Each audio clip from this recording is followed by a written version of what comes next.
உங்கள் பிள்ளைகள் போட்டு போட்டு காட்டி வருகிறோம். இம்முறை திருவிழிபுத்தூரிலே நம் நாடு சாராய பொருளாதாரத்தில் இருக்கிறது. ஒரு நாடு தன் நாட்டு மக்களை குடிக்க வைத்து அதிலிருந்து வருகிற வருவாயை பெற்று அரசாங்கத்தை நடத்துகிறது, நிர்வாகத்தை நடத்துகிறது. ஒரு தந்தை தன் வீட்டு பிள்ளைகளை குடிக்க வைத்து அவர்களிடத்து காசை பெற்று குடும்பத்தை நடத்துவானா என்று அறிவார்ந்த தமிழ் சமூக தம்பி தங்கைகள் என்னரும் பெற்றோர்கள் எண்ணி பார்க்க வேண்டும்.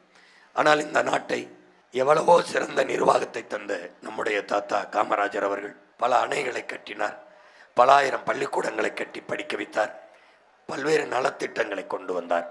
ஆனால் அவர் சாராய கடையை திறக்கவில்லை. பேரறிஞர் அண்ணா வரை சாராய கடையை திறக்கவில்லை. பிறந்து இந்த நாட்டை நாசமாக்கிய முதல் தலைவன் ஐயா கருணாநிதி அவர்கள் மட்டும்தான். அதற்கு பிறகு வந்தவர்கள் தொடர்ந்தார்கள். இன்றும் அந்த துயரம் தொடர்கிறது. குடிக்க வைத்து பல லட்சக்கணக்கான நம் தங்கைகள் அக்காக்களினுடைய தாலி அறுத்து விதவையாக்கினதை தவிர இதில் ஒன்றும் சாதிக்கவில்லை. இந்த 50,000 கோடி சாராய பொருளாதாரத்தை கைவிட்டு விட்டு உங்கள் மகன், உங்கள் உடன் பிறந்தவன் இந்த பால் பொருளாதாரத்துக்கு வந்து விடுகிறேன் என்கிறேன். தம்பி தம்பி தம்பி தம்பி உன் பிரச்சனை என்ன தம்பி? பேச முடியாத போதும் கஷ்டப்பட்டு பேசிட்டு இருக்கல, நீ அங்க பேசினா என்ன அர்த்தம்? என்ன அர்த்தம்? உனக்கு அது பிரச்சனையா? உட்கார அமைதியா, சத்தம் படாம கவனத்தை சிதைக்காத, படிச்ச மாதிரி நடந்துக்க. பால் பொருளாதாரத்திற்கு போய் விடுகிறேன் என்கிறேன். சாராய பொருளாதாரம் 50,000 கோடி என்றால் ஒரு ஆண்டுக்கு நம் நாட்டில் பால் பொருளாதாரம் 3 லட்சம் கோடியாக இருக்கிறது. வெறும் மாட்டுப்பால் மட்டும். மற்றபடி எப்படி உங்கள் மகன் அதையும் தாண்டி பொருளாதாரத்தை வளர்க்கிறேன் என்றது வெறும் பால் மட்டும். மற்றபடி கரும்பு, வாழை, தென்னை, பனை, மற்றபடி சோளம், கம்பு, இந்த உணவுப் பொருள்கள், இதில் எல்லாம் எப்படி ஒவ்வொன்றையும் நான் போட்டு போட்டு காட்டுவேன். இன்றைக்கு கிடைத்த கொஞ்ச நேரத்தில் இதை போட்டு காட்டுகிறேன். இப்போ 3 லட்சம் கோடி. இந்த சாராயம் உயிரை எடுக்குது, பால் உயிரை கொடுக்குது. இப்போ நம்ம பால் பொருளாதாரத்துக்கு போய்விடுவோம். இப்போ நம்ம திருவிழுப்புத்தூர்லேயே பல 200 ஏக்கர், 300 ஏக்கர், 400 ஏக்கர் எடுத்து மாட்டுப்பண்ணை, ஆட்டுப்பண்ணை, எருமை பண்ணை, இப்படி பல பண்ணைகளை உருவாக்கலாம். இப்போ ஆதியில் என் அன்பு சொந்தங்கள் கவனிக்கணும். மாடு மேய்க்கிறது, ஆடு மேய்க்கிறது அவமானம் என்று கருதக்கூடாது. இப்போ நீங்கள் கொஞ்சம் சின்ன வரலாறை பாருங்கள். பால் பொருளாதாரம் முதலில் காடுகளில் நாம் வாழ்ந்தோம். அதாவது குன்றுகளில், மலைகளில் வாழ்ந்தோம். மலைகளில் வாழ்ந்தபோது அந்த நிலம் குறிஞ்சி என்று அழைக்கப்பட்டது. குறிஞ்சி மலர்கள் இருந்ததனால அந்த மலையில் வாழ்ந்த மக்கள் நாம் குன்றவர்கள் என்று அழைக்கப்பட்டோம். அந்த இன் உச்சரிப்பு நாளடைவில் குறுகி குன்றி குறவர்கள் என்று அழைக்கப்பட்டோம். அந்த குறவர் குடியில் இருந்துதான் இவ்வளவு குடி நாம் வந்தோம். குறவர் தான் ஆதி தாய்க்குடி. அங்கு நம் முதலில் வேட்டையாடி விலங்குகளை உண்டோம். பிறகு அப்படியே கடந்து வந்து காடு சார்ந்த இடத்தில் வாழ்ந்தோம். அங்கு வாழும்போது வேட்டையாடி உண்ட விலங்கை வளர்த்து உண்ணலாம் என்று ஆடு மாடுகளை வளர்க்க தொடங்கினோம். அந்த இடத்தில் வாழ்ந்த மக்கள் நாம் ஆயர்கள் என்று அழைக்கப்பட்டோம், கோன் என்று அழைக்கப்பட்டோம். அது ஏன் கோனானோம் என்பதை சொல்றேன். இந்த காட்டு விலங்கை வீட்டு விலங்காகிய மாற்றி வேளாண்மைக்கு பயன்படுத்த தொடங்கினோம். அது இப்போது நாம் வாழ்கிற குறிஞ்சி இந்த மருத நிலத்தில். இங்கிருந்து மாடு நம்மோடு உடன்பிறந்த உறவாக இருக்கிறது. அன்றிலிருந்து ஆடு மாடுகளை வளர்ப்பதும் அதிலிருந்து பொருளாதாரத்தை எடுப்பதும் நம்மோடு வருகிறது. இன்று நேற்று நாம் ஆடு மாடு மேய்க்கவில்லை. அதனால் ஆடு மாடு மேய்ப்பதை அவமானம் என்று கருதாதே, அது வெகுமானம், வருமானம் என்று கருது. ஆடு மாடும் நம் செல்வங்கள்.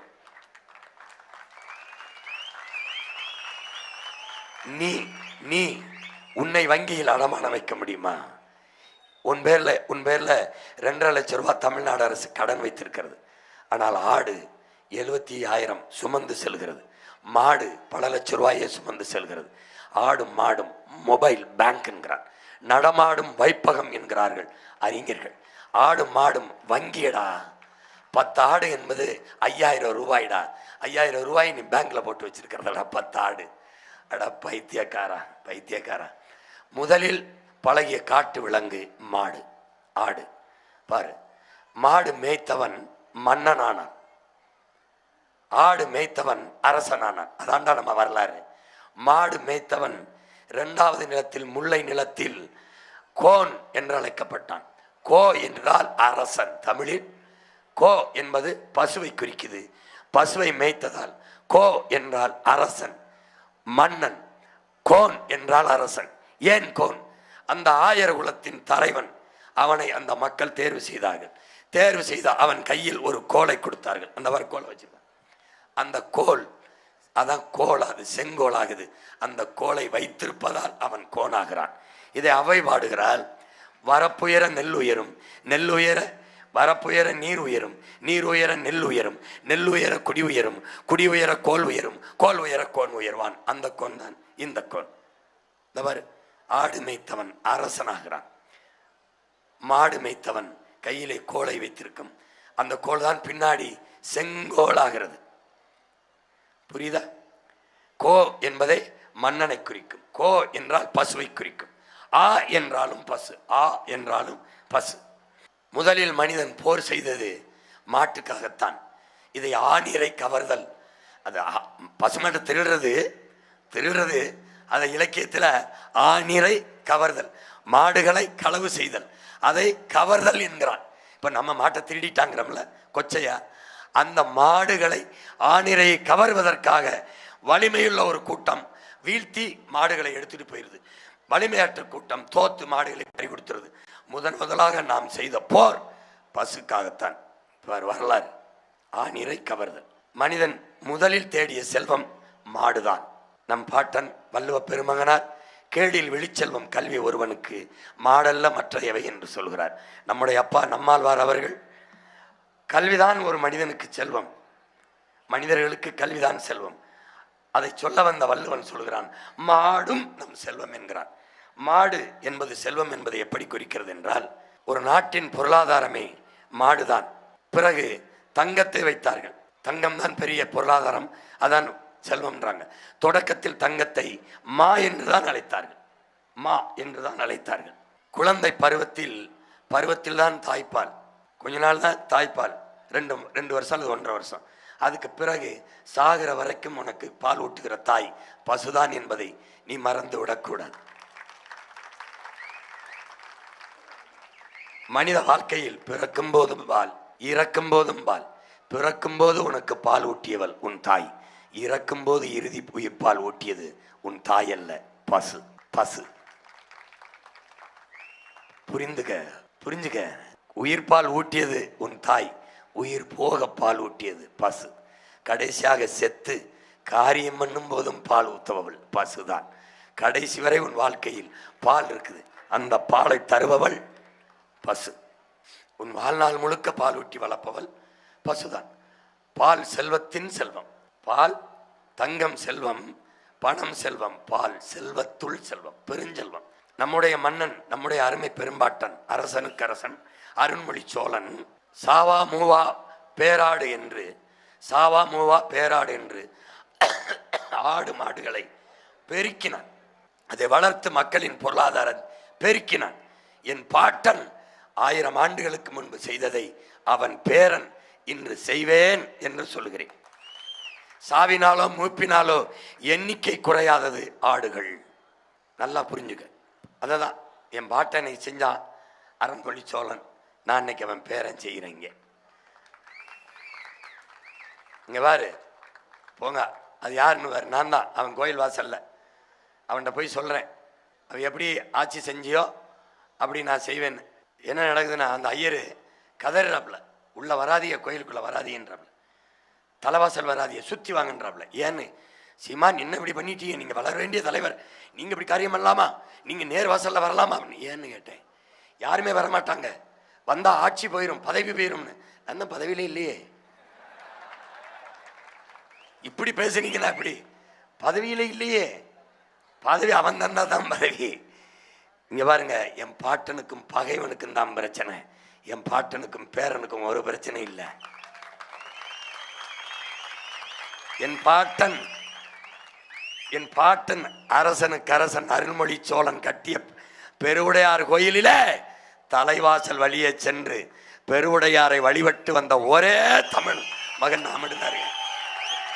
எந்த தலைவனும் போக மாட்டான், எந்த தலைவனும் போனா சீக்கிரம் செத்து போயிடுவோம், இல்ல பதவி போயிடுவோம்னு பயந்த பரதேசிகள் போக மாட்டான். புரியுதா? நான் மட்டும்தான் போய் கும்பிட்டேன். அவன்கிட்ட சொன்னேன், டேய் உலகம் புறா வென்ற எங்களை ஒரு நாடற்றவனாக்கி விட்டுட்டு போயிட்ட, இப்போ இருக்கிறதையாவது காப்பாற்றி வைக்கவும் பேரன் கூட இருந்துட்டு அவன்கிட்ட சொல்லிட்டு வந்தேன். வந்த அவன் சாவா மாவா பேராடு என்று வளர்த்தான். அது மாதிரி நான் ஆடு மாட்டோட பேசிட்டுக்கேன் பாரு. இது பூரா மாடு முன்னாடி நிற்கிறது ஆடு. சீமான் மாட்டோட பேசுகிறான், சீமான் ஆட்டோட பேசுகிறான். எனக்கு அறிவு இருக்கு, அதோட பேசுகிறேன். புரியுதா?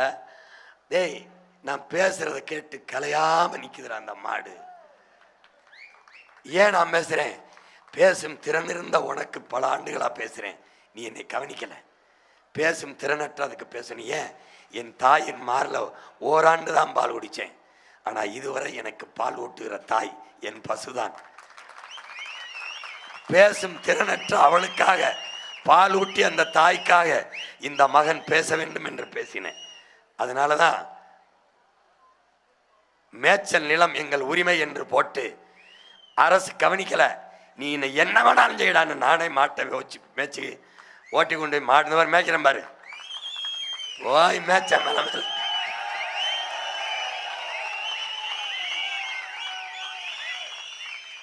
அப்புறம் என்ன பண்ணாங்க? என்னோட நின்று வேடிக்கை பார்த்தாங்க. எப்படி மேய்க்கிறாரு, நல்லா மேய்க்கிறாரு. இப்ப நான் மேய்ச்சல்ல, இனி நாடே மேய்க்கும். எப்படி மேய்க்கும்? அரசாங்க வேலையாக மேய்க்கும். மருதம் என்ற அந்த சோலைக்கு பேர் வைத்து அந்த நிலத்துக்கு மேய்ச்சல் நிலத்தை உருவாக்கி பலாயிரக்கணக்கில் என் ஆயர்குடி மக்கள், என் உறவுகள் ஆடு மாடுகளை சுதந்திரமாக மேய்க்க அனுமதிப்பேன். அவர்களிடமிருந்து பாலை என் அரசு கொள்முதல் செய்து கொள்ளும். நான் கணக்கில்லாத ஆடு மாட்டு பண்ணைகளை, எருமை பண்ணைகளை, கழுத பண்ணைகளை உருவாக்குவேன். நாட்டுக்கோழி பண்ணைகளை உருவாக்குவேன். இங்கே பால் பொருளாதாரத்தை மட்டும் உங்களுக்கு படமிட்டு காட்டுகிறேன். பல ஆயிரம் ஏக்கரில் மாடுகளை வளர்ப்பேன். படித்தவர் படிக்காதவர் எல்லாருக்கும் இதே திருவிழிபுத்தூரிலேயே அரசு வேலையை கொடுப்பேன். நீ நம்ம அப்பனாத்தா போல தூக்கச்சட்டியில் சோறை கொண்டுகிட்டு, நீ வாங்குற வாழை தூக்கிக்கிட்டு வெறுமேலோடு போய் மாடு மேய்க்க வேண்டிய அவசியம் கிடையாது. நீ நான் சொல்ற இடத்துல அது மேய்ஞ்சிக்கிட்டு வரும். அது என்ன மேயுமோ புல் வளர்த்துருவேன். 100 ஏக்கரில் 10 ஏக்கர் 5 ஏக்கர் குளத்தை வெட்டிடுவேன். வாகை, வேம்பு, புங்கை, பூவரசு, அகத்தி, அதுக்கு என்னென்ன தீவனமோ அவ்வளவு வளர்த்துருவேன். நீ ஒன்றும் செய்ய வேண்டியதில்லை, அதுவே மேயும். பாடு ஒவ்வொன்றா பார்த்துக்கிட்டு வா. போங்க. இந்த நிலத்தில் மாடு மேயும் ஒரு நிலத்தை 3 பயன்பாட்டுக்கு உன் மகன், உன் உடன் பிறந்தவர் மாத்துறேன். ஒன்று காற்றாலை, அங்கே மின் உற்பத்தி செஞ்சிடறேன். அணு உலை, அனல் எல்லாம் அதெல்லாம் அந்த ஆபத்தான மின் உற்பத்தி மூடிடுறேன். இந்த காற்றாலை எடுத்துக்கிறேன். மாடு கீழே மேலே சூரிய தகடை போட்டுறேன். கீழே புல் இருக்கும், மாடு மேயும், அதுக்கு நிழலாக இருக்கும். இந்த மாதிரி மேயுது. மேலே சூரிய தகடு, சூரிய ஒளியில் மின் பூங்கா அமைக்கிறேன். மாடு மேய்க்கிறது மட்டும் வேலை இல்லை, காற்றாலையில் வேலை, சூரிய மின் தகட்டில் வேலை. மூணு பயன்பாட்டுக்கு இந்த நிலத்தை எடுத்துக்கிறேன். இந்த குளத்தை வெட்டிடுறேன். குளத்தில் மீன் வளர்த்துக்கிறேன். எவ்வளோ வேலை செய்கிறேன் பாரு. இப்படி மாடுகள் தங்குவதற்கு கூரையில் சோலார் தகடை, சூரிய ஒளி மின்பூங்காவை மேலே அமைச்சிடுறேன். கால்நடை அங்கே வளர்க்குறதுனால அரசு கால்நடை மருத்துவமனையை அங்கே தொடங்கிடுது. அங்கே கால்நடை மருத்துவம் படித்த மருத்துவர்களுக்கு அரசு பணி அங்கே கொடுத்து அங்கே குடியிருப்புகளை கொடுத்துட்றேன். பால் எடுத்துக்கிறேன். இப்படி பாலிலிருந்து உற்பத்தி ஆகும் பொருட்களுக்கு தொழிற்சாலைகளை அங்கே கட்டிடுறேன். திருவிழிபுத்தூரில் கட்டிடுறேன், விருதுநகரில், ராஜபாளையத்தில் கட்டிடுறேன். நீ இங்கேருந்து எங்கேயும் வேலைக்கு வர வேண்டியது, இங்கே இரு. அந்த தொழிற்சாலைக்கு போக சைக்கிள் கொடுத்துருவேன், சாப்பாடு அங்கே கொடுத்துருவேன். ஏன்? நானே விவசாயம் பார்ப்பேன், உப்மா கிண்டி போட மாட்டேன், நல்ல சோறு போடுவேன், நல்ல சோறு போடுவேன். அப்புறம் பால் இருக்குது, குடிச்சிக்கலாம். மோர் தயிர் இருக்குது, சாப்பிட்டுக்கலாம். நெய் வெண்ணெய் இருக்குது, சாப்பிட்டுக்கலாம். நாட்டுக்கோழி பண்ணை இருக்குது, முட்டை சாப்பிட்டுக்கலாம். தம்பா இருக்கலாம். எவனாவது சேட்டவனா தூக்கி போட்டு மிதிக்கலாம், எல்லாம் செய்யலாம். இந்த மாதிரி குளிரூட்டப்பட்ட தொழிற்சாலை எப்படி இயங்குது பாரு நம்ம தொழிற்சாலை. பாரா டே, திருவிழிபுத்தூர்ல படி ஒரு தொழிற்சாலை இருந்தால் எப்படி இருக்கும் பாரா. பாரா பால். இந்த இவர் படித்தவர் எத்தனை லிட்டர் பால் எடுத்திருக்கோம், எவ்வளவு பாலாடை கட்டிக்கு போகுது, எவ்வளவு தயிருக்கு போகுது, நெய்க்கு போகுது, எவ்வளவு பதப்படுத்தப்பட்ட உணவு கிடங்குக்கு போகுது, எத்தனை லட்சம் டன் பால் கறந்திருக்கோம் லிட்ரு, அதை கணக்கிட படித்தவர்கள், சாஃப்ட்வேர் படித்தவர்கள். இங்கே பாரு, பாலாடை கட்டி நெய் தயிர் மோர் எல்லாம் தயாரிக்கிறோம். படிக்காதவன் எங்கே இருப்பான்? அவனுக்கு வேலை இருக்கு பாரு. இந்த மாட்டுக்கு தீவனம் வைக்கிறது, இந்த குப்பையில் எடுத்துக்கிட்டு வருவது, இங்கே எல்லாமே சிசிடிவி கருவி பொருத்திடுவேன். பண்ணையில் மட்டும் இல்லை, நாட்டிலேயே பிக் பாஸ் மாதிரி நான் உன்னை பார்த்துக்கிட்டே இருப்பேன். ஐ ஆம் ரியல் ஹீரோ, இல்லை ரியல் ஹீரோ, ரியல் பாஸ். நான் அப்படியே பாட்டே இருப்பேன். உன் வீட்டுக்குள்ள நான் வரமாட்டேன். இங்கே நின்றுவேன். வீட்டுக்குள்ளே போவிட்டு நின்றுவேன். வெளியில் வந்தால் பின்னாடியே வருவேன். நீ பரிசத்த தாலியத்த என் பிள்ளைய சேட்டை பண்ண தொலைச்சுப்பிட்டேன். எவன் சாட்சி? நான் சொன்னபோது யார் பார்த்தா? நானே சாட்சி.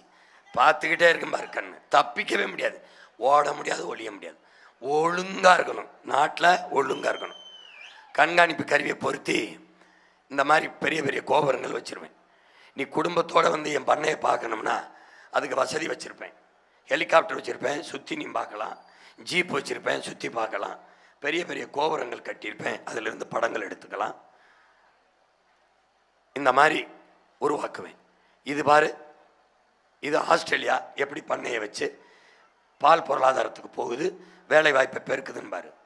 ஆஸ்திரேலியா, இந்த ஆஸ்திரேலியாவில் இருக்கிற பண்ணை ஸ்ரீவில்லிபுத்தூர்ல விருதுநகர்ல இருந்தா என்ன கெட்டு போயிருமா?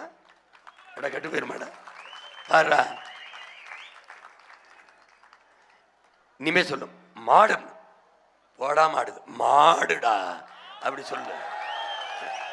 ஏண்டா ஐயா ரஜினிகாந்த் அண்ணாமலையில பால் வித்தே பெரிய பணக்காராகும் போது ஏண்டா என்னடா நீ? இது டென்மார்க், இது பெரிய பால் பொருளாதாரத்தில் பெரிய நாடு டென்மார்க். இதுவும் அமெரிக்கா. அமெரிக்காவில் நீ மாடு மேய்க்காத நினச்சிக்கிட்டு இருந்த இல்லடா, பாரு மேய்க்குது பாரு. அமெரிக்கா பண்ணை. இது பிரேசில். பால் பொருளாதாரத்தில், பால் ஏற்றுமதியில் உலகத்தில் முதலிடத்தில் இருக்கு. இந்தியா ரெண்டாவது. மாட்டுக்கறி ஏற்றுமதியில் இந்தியா முதலிடம், ரெண்டாவது பிரேசில். இப்போ நாம வந்தவன தமிழ்நாடு முதலிடம், எல்லாரும் ரெண்டாவது. டேய், முன்னாடி நிற்கிறவன கருணாநிதி மகன், அந்த மகன் நினைக்காதரா, புறவாகர மகன், காமராஜ் பேரண்டா, கக்கன் பேர, வாவு சிதம்பரனார் பேர, தெய்வத்தின் மகன் முத்துராமலிங்க தேவன் வாரிசுரா. நீ இந்த பிக்காலி பயிர் இருக்காத. நீ என் நாட்டை பேரன்பு கொண்டு காதலிக்கிறண்டா, பேரன்பு கொண்டு காதலிக்கிறண்டா. பிரேசில் நாட்டில் என் செல்ல உடன் பிறந்தவனே, என் ஆத்தாள் அப்பனே, பிரேசில் நாட்டில் மாட்டை ஜீப்பில் மேய்க்கிறான், வல்லூந்தில் மேய்க்கிறான், ஹெலிகாப்டர்லையும் மேய்க்கிறான். நான் ஒன்று இந்த ஒரு ஹெலிகாப்டரில் மேய்க்கிறான். இது யாரு? ஆஸ்திரேலியாவில் உலங்கு உறுதி. இந்த வர வெள்ளைக்காரன் மேய்க்கிறான் பாரா, பாரா டேய், வெள்ளைக்காரன் மேய்க்கிறான் பாரா. நீ ஏண்டா விருதுநகர், சிவகாசி, ஸ்ரீவில்லிபுத்தூரில் ஹெலிகாப்டரில் மேய்க்கக்கூடாது? ஏன் மேய்க்கக்கூடாது? ஏன் மேய்க்கக்கூடாது? ஹெலிகாப்டர் வேணாம்டா, ஜீப்பில் மேய்ப்போம். இந்த ஜீப்பில் மேய்ப்போம். என்னமோ மாடு மேய்க்க சொல்லிட்டாரு. மாடு மேய் குதிரையிலையும் குதிரையிலையும் ஹெலிகாப்டர்லையும் மேய்க்கிறான். குதிரையில் வரான் பாரு, பாரா கூட நாயும் கூட்டி நாய் மேய்க்குது. நம்ம என்ன பண்ணுவோம்? ஜீப்பில் மேய்ப்போங்கிறோம். குதிரை கூட வாங்கி மேய்ப்போம், குதிரை மேய்ப்போம். பெரிய பண்ணையாக போட்டோம்னா ஹெலிகாப்டரில் மேய்ப்போம், ஹெலிகாப்டரில் மேய்ப்போம். மாடுகளை ஃப்ளைட்டில் ஏற்றி கொண்டு வரான் விண்ணூர்தியில் வெளிநாடுகளுக்கு கறிக்கு. நான் மாட்டுக்கறி விலை உயர்ந்த சந்தை. ஆடுகளை மாடுகளை கப்பலில் ஏற்றி போகிறான் பாரு. ஆஸ்திரேலியாவிலேருந்து ஏற்றுறான். நம்ம ஸ்ரீவில்லிபுத்தூர்லையும் விருதுநகர்லேருந்து ஏற்றக்கூடாதாடா? ஏற்றக்கூடாதா? கப்பல் ஏற்ற மாட்டேன்ருமா? மாட்டு இறைச்சி ஏற்றுமதி கொஞ்சம் போங்க. வாங்க வாங்க வாங்க. भारत सरकार, நான் சொன்ன சிரிக்கிறீல, நம்ம நாட்டின் மதிப்பிற்குரிய பிரதமர் ஐயா நரேந்திர மோடி அவர்கள் என்ன பேசுறாரு பாரு. நான் சொல்லும்போது நீ சிரிச்ச, மாட்டுக்கறியில் அவருக்கு காசு இருக்குடா, பொருளாதாரம் இருக்குடா அப்படின்னு. போடா பைத்தியக்காரா, நீ ஏன்டா இவங்கள நம்புற? கூட பிறந்த அண்ணனை நம்புடா. भारत सरकार ने घोषित किया है स्वयं भारत सरकार ने घोषित किया है कि पूरे विश्व में बीफ एक्सपोर्ट में हिंदुस्तान नंबर 1 है। நாடு அதிகமா நம்ம நாடு சம்பாதிக்கிறது மாட்டுக்கறி ஏற்றுமதியில் பீஃப் எக்ஸ்போர்ட்டுமே இந்துஸ்தான் இஸ் நம்பர் 1 என்கிறார் அண்ணன் முதலமைச்சரான பீஃப் எக்ஸ்போர்ட் में தமிழ்நாடு இஸ் நம்பர் 1 டேய் ஏண்டா இந்த கேடு கட்டவங்க ஓட்ட போட்டு ஒன்று என்ன ரோட்டில் போட்ட பைத்தியக்காரா எருமை பண்ண மாடு போயிடுச்சுரா மாட்டுக்கறி மாட்டுத்தோல் மாட்டு என்ன சொல்றது மாட்டு பால்னா பால் நினைக்காத பால்ல எவ்வளவு மோர் தயிர் நெய் வெண்ணெய் பாலாடை கட்டி பால் எல்லாம் தனித்தனி ஒரு தொழிற்சாலைக்குள்ள நீ வருவ வெவ்வேறு சீருடை கொடுத்துருவேன் நீ நான் பாலாடை கட்டி நான் தயிர் நான் மோர் நான் நெய் நான் வெண்ணெய் இப்படி ஒவ்வொன்றா போயிடுவேன் அதுக்கப்புறம் என்ன பண்ணுவேன் அந்த கழிவுகளை எடுக்கிறதுக்கு டிராக்டர் ஓட்ட கற்றுக் கொடுத்துருவேன் அதுக்கு அது பால் நல்லா காட்டலை அதை அப்படியே எடுத்துக்கிட்டு வந்து இங்கேயே பெரிய குப்பை கிடங்க போடுவேன் மாட்டு சாணத்தை கொட்டுவேன் எருமாட்டு சாணத்தை கொட்டுவேன் ஆட்டு புழுக்கையை கொட்டுவேன் எல்லாத்துலேயும் கொட்டி மக்க வச்சு அதுக்குள்ளேருந்து என்ன எடுப்பேன் சிலிண்டருக்கு கேஸ் எடுப்பேன் எப்படி எடுப்பேன் அங்கே ஒரு தொழிற்சாலை அங்கே உனக்கு வேலை படித்தவன் படிக்காதவங்க என் ஆத்தாளுக்கு என் அக்காவுக்கு அன்னபூர்ணி சூப்பர் 6 கிடையாது எல்லாம் 6 ஓசி கிடையாது காசுக்கு தருவேன் தட்டுப்பாடு இல்லாமல் சிலிண்டர் தருவேன் ஆனால் நான் உற்பத்திக்காகல செலவு அங்கே வேலை பார்க்குற என் பிள்ளைக்கு சம்பளம் கொடுக்கணும்ல அதை கொடுத்துட்டு எடுத்துக்க இந்த ஓசிக்கு விற்க வந்தவன் இல்லை நான் ஓசி அதை கொடுப்பேன் படிப்பு ஓசி அதை கொடுப்பேன் மருத்துவம் ஓசி அதை கொடுப்பேன் தண்ணி வேற எதையும் ஓசி அதை எதிர்பார்க்காத இப்ப எருமைன்னு யாரையும் சொல்லாத அது பெருமை இந்த எருமை பண்ணையை நான் உருவாக்குறேன் உலகத்திலே மாட்டுக்கு இந்த கறி இந்தியா ஏற்றுமதி செய்கிற கறியிலே அதிகம் எருமைக்கறி தான் மக்கள் விரும்பி சாப்பிடுகிற கறி எருமைக்கறி தான் எருமைப்பாலுக்கு மதிப்பு அதிகம் மாட்டுப்பாலும் இந்த எருமைப்பாலும் A2 வகை தாயின் மாரில் இருக்கிற பால் என்ன தரமோ அது இந்த எருமை பாலை எடுத்து அதை நம்ம சந்தைப்படுத்துகிறோம் இது எதுவுமே வராது வரட்டு காடு இது காடு மண்டி கிடக்கும் ஒன்றுமே வராது அங்கே வைக்கிறோம் பண்ணை விளங்குதா கரும்பு வரும் வாழை வருங்கிற நிலத்தை அழிக்கலை பொட்டை காடுங்க தரிசுங்க ஒன்றும் வராது போடுறாங்க கரெக்டு காடு போடுறான் புல் வளரும்டா போதும்டா அவ்வளோதான்டா மாட்டை வளர்ச்சிடும்டா புல் வரும்டா ஆட்டை வச்சுரும்டா இவ்வளோதானே இங்கே வர எருமைப்பால் அதே தான் இனிமே எருமைன்னு சொல்லாத இதுக்கு முன்னாடி இந்த எம்எல்ஏ எம்பி வேணா சொல்லு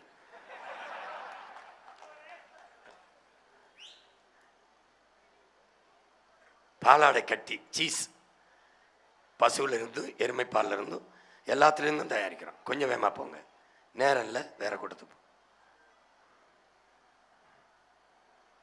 இதெல்லாம் சாப்பிட்டா நல்லா இருப்பாயிடா நல்லா இருப்பேன் பிள்ளைகள்லாம் நல்லா இருக்கும்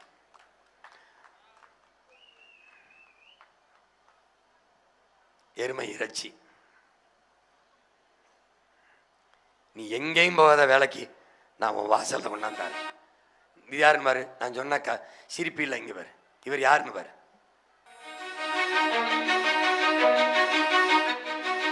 சூரத்துன்னு இந்தியாவில் ஒரு நகரம் இன்று 350 எருமை மாடுகளை கொண்ட அதிநவீன பண்ணைக்கு சொந்தக்காரராக இருக்கும் பீமாபாய் குடும்பம் பால் விற்றே மாதம் 5 முதல் 7 லட்சம் ரூபாய் வரை சம்பாதிக்கிறது. மாட்டுப்பண்ணை வியாபாரம் மூலமாக அதி உயர் ரக கார்களில் இவர்களது குடும்பம் வலம் வருகிறது. எருமை மாடுகளின் பாலை விற்று லட்சக்கணக்கில் சம்பாதித்து வருகிறார் குஜராத்தைச் சேர்ந்த 65 வயது மூதாட்டி நவல்பென் சௌத்ரி. ஒவ்வொரு மாதமும் பால் விற்று 11 லட்சம் வரை சம்பாதித்து வருகிறேன். எனது ஆண்டு வருமானம் 1,25 லட்சம். பார்த்துக்க, ஒரு வீட்டில் ஒரு அம்மா செய்யும்போது நாட்டில் அவன் கூட பிறந்தவன் செஞ்சுன்னா எத்தனை கோடிடாடே. அட பைத்தியக்காரா பைத்தியக்காரா, நாசம் பண்ணிட்டியடா நாட்டை. சாராயத்தை குடிக்க வச்சு சாகடிச்சு விட்டானடா. ஏண்டா இப்படி கெட்டு போனேன். 10 பேரை வைத்து வேலை வாங்கும் நவல்பெண் இவர்களுக்கான ஊதியத்திற்காக மாதந்தோறும் 1.5 லட்சம் ரூபாயை செலவு செய்கிறார். இப்ப எருமை அடுத்த ஆட்டுக்கு வரம்பர். நீ எதையும் மேய்க்கலாம், அது மேய்ஞ்சிட்டு வரும். பால் எந்திரத்தில் எப்படி கறக்கிறேன், நீ கூட நின்னா போதும். ஆட்டுப்பால் அதுக்கான தொழிற்சாலை கற்பனை பண்ணி பாடுறா. இப்படி நம்ம ஊரில் இப்படி தொழிற்சாலை பனை சார்ந்து, தென்னை சார்ந்து, வாழை சார்ந்து, கரும்பு சார்ந்து, பருத்தி சார்ந்து அங்கங்கே தொழிற்சாலை இருந்தா வேலை இல்லைன்னு சொல்லுக்கு வேலை இருக்க மாட்டா தம்பி. ஆட்டுப்பாலில் பாலாடை கட்டி அதை என்ன பண்ணுறான் அமெரிக்கா, பவுடர் பண்ணிக்கிறான், மாவு மாதிரி ஆக்கி டப்பால் அடைச்சு அதை சந்தைப்படுத்துது. நம்ம எப்படி வேணாலும் சந்தைப்படுத்தலாம். இப்படி போத்தல் அடைச்சு பாலை அப்படியே எடுத்து பதப்படுத்தி வைக்க குளிரூட்டப்பட்ட கிடங்கு தயார் பண்ணிடுறேன். குளிரூட்டப்பட்ட எப்போவுமே அதில் குளிரூட்டப்பட்ட கிடங்கு இருக்கும். அதில் பால் பத்திரமாக கெடாமல் சேமிக்கப்படும். ஒரு சொட்டு கலப்படம் இருக்காது. நீ நம்பி சாப்பிடலாம். இப்போ தாயின் மாரில் கலப்படம் வந்துடுச்சு. ஏன்னா அவன் தண்ணியில் யுரேனியம் கலந்ததுனால தாய்ப்பால் நஞ்சாயிருச்சு. ஆனால் உன் அண்ணன் வந்த பிறகு தாய்ப்பாலையும் நஞ்சாக விட மாட்டேன், இந்த பாலையும் விஷமாக விட மாட்டேன். பால் பொடி பாரு, ஆட்டுப்பால் பொடி கிலோ கொஞ்சம் பின்னாடி வாங்க, கொஞ்சம் பின்னாடி 5600 ரூபா ஆட்டுப்பால் பொடி. இது விற்கிது முக்கியமாக. இது பொடி பண்ணி விற்கலாம் மற்ற நாடுகளில். போங்க, ஆட்டுக்கறி அது சந்தை. ஆட்டுக்கறி உனக்கு தெரியும் அது எவ்வளோ போகணும். ரம்ஜான் தீபாவளினா எத்தனை ஆடுகள், 5 கோடி 10 கோடிக்கு ஒரு சந்தையில கலிபோர்னியா போங்க, மாநிலத்தில் இருக்கிற இது என் தம்பி அர்ஜுன் அமெரிக்காவில் இருக்காப்புல, நம்ம கட்சியில் தான் இருக்கிறாரு. அவர் ஒவ்வொரு நாட்டுக்கும் போய் படம் எடுத்து இங்கெங்கே இப்படி இருக்குன்னு உங்களுக்கு அனுப்புறாரு, நீங்க நம்பணும். என் தம்பி என்ன சொல்றாரு பாருங்க. அமெரிக்காவில் கலிபோர்னியா 160 ஏக்கர்ல ஒரு ஆட்டு பண்ணை. இங்க பாத்தீங்கன்னா ஒரே ஆடுகளா இருக்கு இல்லையா? மலையின் மீது ஆடுகள் மேய்கின்றது. மேய்ச்சல் நிலங்கள் ஏன் முக்கியம் அப்படின்னு சீமானா ஆடு பாடு மாநாடு ஒண்ணு நடத்தினாங்க. அதை பற்றி நிறைய விமர்சனம் வந்துச்சு. அந்த விமர்சனங்களுக்கு எல்லாம் பதில் சொல்றதுக்கு தான் இந்த காணொலி. பெண் ஆடுகள் கிட்ட இருந்து பாலை கறந்து அதை அவங்க சீஸா மாத்தி இங்க வித்துக்கிட்டு இருக்காங்க. இங்க பாத்தீங்க அப்படின்னா இதே பண்ணையில உருவாக்குன எல்லாமே இருக்கு. இது ஆட்டுப்பால்ல உருவாக்கப்பட்ட ஒரு பாலாடை கட்டி, இதுவும் ஆட்டுப்பால்ல உருவாக்கப்பட்ட ஒரு பாலாடை கட்டி. இது தேன், காட்டு தேன். இது மாட்டுப்பால்ல இருந்து உருவாக்கப்பட்ட பாலாடை கட்டி. இது பாத்தீங்க அப்படின்னா ஆடு மாடு செம்மறி ஆடு 3 பால்களை சேர்த்து பாலாடை கட்டி உருவாக்கி இருக்காங்க. கேட்டேன், இப்ப எதற்காக இந்த மாதிரி மேய்ச்சல் நிலங்களை வச்சு நீங்க பண்றீங்க அப்படின்னு. அதுக்கு அவர் என்ன சொன்னார்னா, ஆடு மாடு அப்படின்னாலே புல் தான் மேயணும், வேற எதுவும் இந்த சோயா தீவனம் இதெல்லாம் போடக்கூடாது. புல்லுல மேயிறதுப்ப அது தர பால் வேறு ஒரு சுவையில இருக்கு.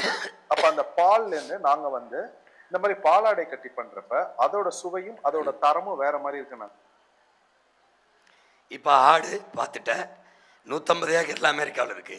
நம்ம இந்த ஊரில் 150 ஏக்கர் கரெக்ட் கார்டை எடுக்க முடியாதாடா? எடுக்க முடியாதா? 150 ஏக்கர் 250 ஏக்கர் 200 ஏக்கர் 300 ஏக்கர் பண்ணையை போட்டு மேலே செய்ய முடியாதா? நாட்டுக்கோழி பண்ண வைப்போம். அடுத்த பண்ணை பாரு, கழுத பண்ணை.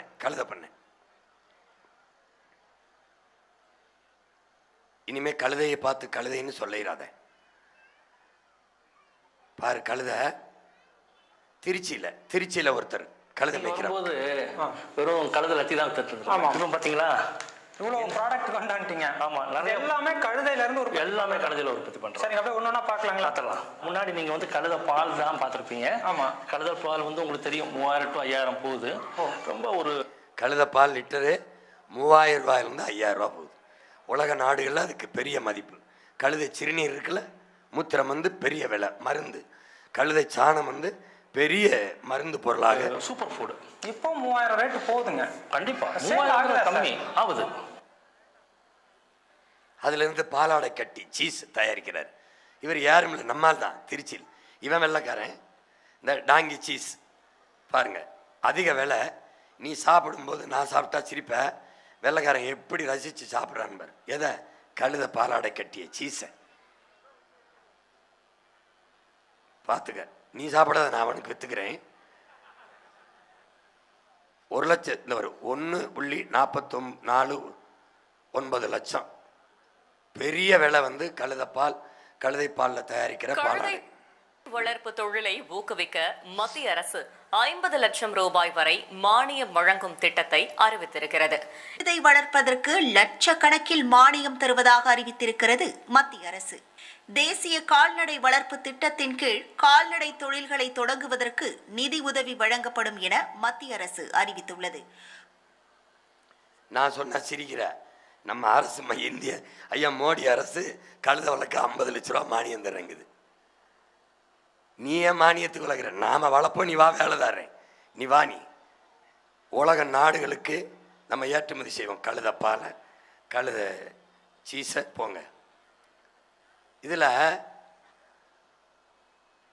விலை உயர்ந்த பாலும் பாலாடை கட்டியும் கழுதையில் இருந்து கழுதப்பால் இருந்து தயாரிக்கப்படுறது தான் உலகத்திலே அதிக மதிப்பு. அதுக்கு மிகச்சிறந்த அழகு பொருள்கள் இருக்குல்ல, அதையெல்லாம் தயாரிப்பது கழுதப்பாலில் தான். பாலாடை கட்டிய இந்த அம்மா அவங்க வீட்டில் சோப்பு தயாரிக்கிறாங்க கழுதப்பாலில். அதன் விலை எவ்வளோன்னு பாரு, அது விலை பாரு. இந்த பால் பவுடருக்கு 19,999 ரூபாய்க்கு போகுது, கிட்டத்தட்ட 20,000 ரூபாய்க்கு போகுது. அந்த சோப்பு டாங்கி மில்க்கு 3,400 ரூபா, வெளிநாடுகள் 5,000. இது வந்து 380 ரூபா 400 ரூபா இந்த சோப்பு, கழுதப்பாலில் தயாரிக்கிற சோப்பு. அப்புறம் முடி உதுறுவதற்கு மற்ற எல்லா அழகு பொருள்களும் அதுலேருந்து தயாரிக்கிறான். ஒன்றுமே 500, 600, 700 அப்படி தான் போகுது விலை உயர்ந்த பொருள்கள் சோப்பு எல்லாம். இது பால் பொருளாதாரம். இதிலிருந்து நம்ம வந்து நம்முடைய பொருளாதாரத்தை பெருக்கிக் கொள்ள முடியும். இப்போ நமக்கு பசும்பாலில் மட்டும் 3 லட்சம் கோடி இருக்குது. இப்போ பசு, எருமை, கழுதை இதெல்லாம் சேர்த்து வளர்த்து நம் மாநில தேவை போக பிற மாநிலத்துக்கு சந்தைப்படுத்தி பிற நாடுகளுக்கு சந்தைப்படுத்தும் போது 6-7 லட்சம் கோடிகளை நம்ம ஈட்ட முடியும். நம் நாட்டின் பட்ஜெட்டே 3 லட்சம் கோடி தான். பசி என்பது பால் இருந்தால் இருக்காது. பால் முழுமையான உணவு. நம் நாட்டுக்கோழி பண்ணை, பனை, தென்னை, கரும்பு, வாழை சார்ந்த தொழிற்சாலைகளை நிறுவும் போது மக்களில் நீங்கள் வாழுகிற இடத்தில் உங்கள் மகனால் அரசு பணி கொடுத்து விட முடியும். அதற்கு ஏற்ப சம்பளம் கொடுத்து விட முடியும். ஏனென்றால் உங்களுக்கு 10,000 சம்பளமே அதிகமாக இருக்கும். ஏனென்றால் பிள்ளைகளை நான் படிக்க வைத்து விடுவேன், மருத்துவத்தை நான் கொடுத்து விடுவேன், குடிநீரை நான் கொடுத்து விடுவேன். பெரிய பொருளாதாரம், பெரிய செலவு மிச்சம். ஏன்னா பிள்ளையை நானே படிக்க வைக்கும் போது உங்களுக்கு அது தேவைப்படாது.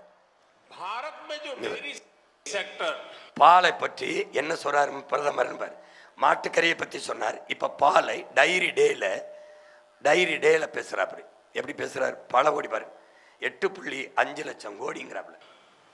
8.5 लाख करोड़ रुपए का है, जिसकी वैल्यू धान और गेहूं के कुल प्रोडक्शन से भी ज्यादा है. उसकी ड्राइविंग फोर्स भारत के ग्रामीण क्षेत्र में रहने वाली महिलाएं हैं, हमारी माताएं हैं, हमारी बेटियां हैं. பெண்களுக்கு எல்லாருக்கும் அவர் என்ன சொல்றாரு? பாலில் வந்து பெரிய பொருளாதாரம் இருக்கு, சந்தை இருக்கு. அதுலேயே நம்ம தற்சார்பு பொருளாதாரத்துக்கு யாரையும் சாராத ஒரு செல்வந்த நாடா வந்துடலான்னு சொல்றாரு. அதை தான் ஓ மகன்னு சொல்றேன்.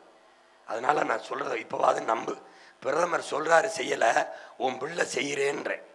பால் ஒரு முழு உணவு. ஏன்னா எந்த திரவ உணவுலையும் கழிவு வராது, பாலில் கழிவு வரும். தாயின் மாரில் ஓராண்டு பால் தான் குடித்தோம், கழிவு வந்தது. பால் முழு உணவு. பால் இருந்தால் என் நாடு பசியை சந்திக்காது. அப்புறம் நானே விவசாயம் செய்கிறேன். தாயின் மாரில் இருந்து பால் அதான் குடித்தோம், நமக்கு முழு உணவு கழிவு வந்தது. இப்போ இந்தியாவின் நடப்பாண்டு பால் பொருளாதார சந்தை 80 லட்சம் கோடி. நாம் குறைந்தது 5 லட்சம் கோடியை தொட முடியும். இந்த 50,000 சாராயத்தை மூடிவிட்டு பாலை விட தனியார் நிறுவனங்கள்லாம் ஒரு ஆண்டுக்கு 6,000 கோடியை ஈட்டுது. அதையே நம்ம அரசு நிறுவனமாக மாற்றி நாம் செய்வோம் என்று சொல்கிறேன். அதை தயவு செய்து நீ நம்பு. ஈரோட்டை சேர்ந்த பால் பொருள் தயாரிக்கும் நிறுவனம் தயாரிக்குது பாரு. ஈரோட்டில் சீஸ் என்ன தயாரிக்குது? ஒரு தனியார் நிறுவனம். ஆண்டு வருமானம் 2,500 கோடி. ஒரு முதலாளி சம்பாதிக்கிறார். ஒருத்தர் 2000 கோடி சம்பாதிக்கும் போது ஏன் நம்ம நாடு சம்பாதிக்கக்கூடாது? பல லட்சம் கோடியை சம்பாதித்து எல்லாருக்கும் வேலையை கொடுக்கக்கூடாது? ஏன் கொடுக்கக்கூடாது? ஏன் கொடுக்கக்கூடாது? நிலத்தை கொடுக்குறான் எனக்கு, அவனையும் கூட்டு பங்குதாராக சேர்த்துக்குவோம். இதுக்கு முதலீடு செய்ய காசு இல்லை, 2 கோடியை கொடுக்குறான், லாபத்தில் அவனுக்கு பங்கு பிரித்து கொடுப்போம். 10 கோடி கொடுக்குறான். நம் முதலாளிகளை, நம் இனம் சார்ந்த முதலாளிகளை உருவாக்குவோம். என்ன கட்டுப்போம்? என்ன கட்டுப்போம்? பட்டாசை கட்டி பிடிச்சிட்டு அழுகிறியடா, வாடா என் கையை பிடிச்சிக்கடா, இவ்வளவு சந்தை இருக்குடா, இவ்வளவு வருவாய் இருக்குடா, இவ்வளவு வேலை இருக்குடா. இந்தியாவின் மாட்டு இறைச்சி 1,50,000 கோடி ஏற்றுமதி. இதில் மாட்டு இறைச்சி ஏற்றுமதி மட்டும் 40,000 கோடி. மாடு மேய்க்கத்தான் லாயக்கு, ஆடு மேய்க்கத்தான் லாயக்கு என்பதை இனிமேல் பேசாதீர்கள். பேசினால் நீங்கள் மாட்டு பால் குடிக்கக்கூடாது, நீங்கள் தயிர் மோர் சாப்பிடக்கூடாது, கறி சாப்பிடக்கூடாது. உங்க கையை கடிச்சுக்கிட்டு பேசாம இருக்கணும்.